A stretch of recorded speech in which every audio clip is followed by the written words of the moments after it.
Today I'm looking at the world's smallest 80 plus platinum fully modular ATX power supply, and it's from SilverStone. And the model number on this one is ST65F-PT. Look at the box. It's very platinum-ish, that has lots of pictures, features, as well as specifications about the product. Inside they include a user's manual, a specification booklet,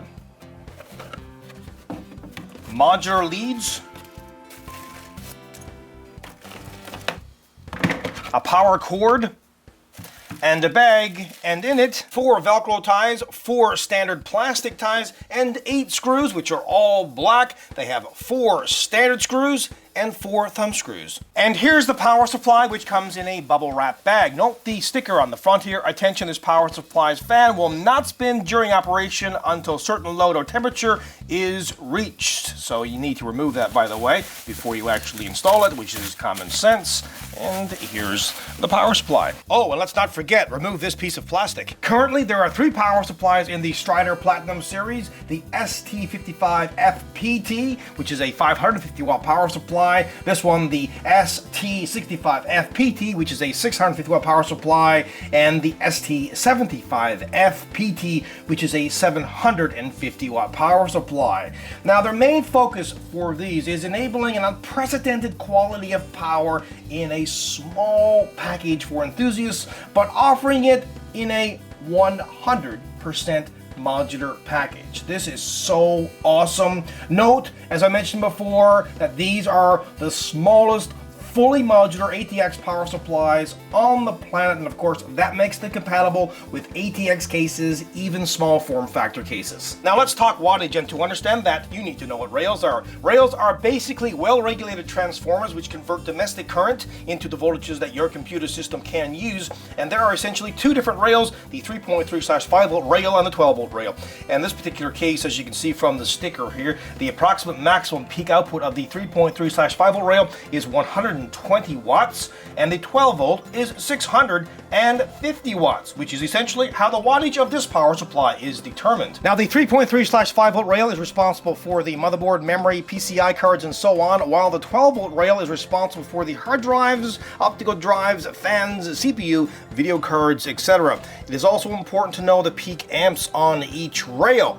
And in this case, the 3.3/5 volt rail, well, they're both 22 amps each, and it has a single plus 12 volt rail, which is 54.2 amps. Oh, as well, the power density on this is 360 watts per liter. Now, there are a number of important things to remember when selecting a power supply, and the first is wattage. Determine how much wattage you are going to require by the amount of hardware that you will actually be installing.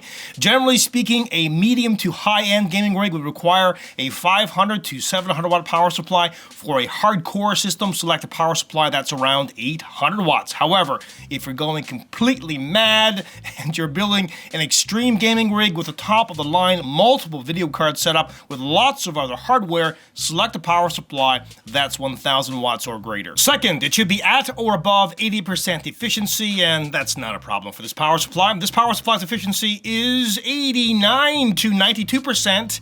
at 20% to 100% loading. Third, it should meet the latest ATX and other current standards, environmental directives, over voltage, under voltage, and other protections, and this power supply meets all current standards. Fourth, choose a power supply that has APFC. APFC, or active power factor correction, assists the power supply in being more efficient and therefore stable under load. APFC basically reduces total harmonics, it corrects input voltage, and allows for full input voltage range. Thankfully, this power supply has APFC. Fifth, there are 3 main certifications: 80 plus, NVIDIA SLI, and AMD Crossfire, and many of today's high-end power supplies meet one or more of these certifications. This power supply meets the 80 plus Platinum certification. Sixth, choose a power supply that has Japanese capacitors, because this ensures a much more reliable product than one without.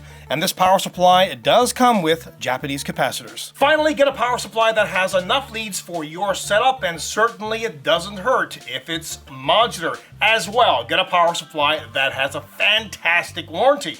Now, this particular power supply comes with a 3-year warranty, and that's not too bad, but considering it's a Platinum Series power supply, well, 5 years would have been really awesome. Now, this power supply looks great. It comes with a steel housing which is painted black, as well as a super quiet 120mm fan, and there's lots of ventilation holes, so it will remain cool in just about any environment. Note the power cable connection and the power switch.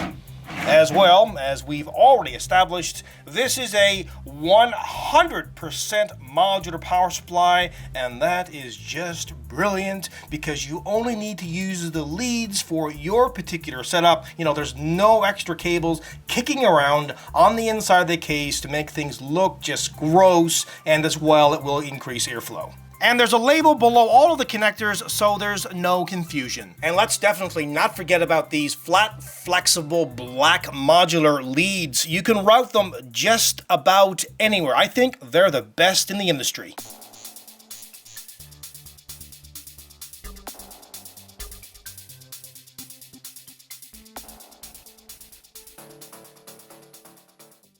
Now, what's not to like about this product? Okay, maybe the 3-year warranty is a little bit limited. I think they should have gone with a 5-year warranty. It is a platinum product after all, and you're going to pay a premium price for it. But for that premium price, you're going to get all this goodness. Quality of power, super efficient, a quiet fan, and it is 100% modular. Let's just take another look all the way around this power supply. I can't tell you how much I love modular power supplies. And again, those black, flat, flexible leads are a godsend. Overall, this is a 100% kick-ass product. Until next time, take care.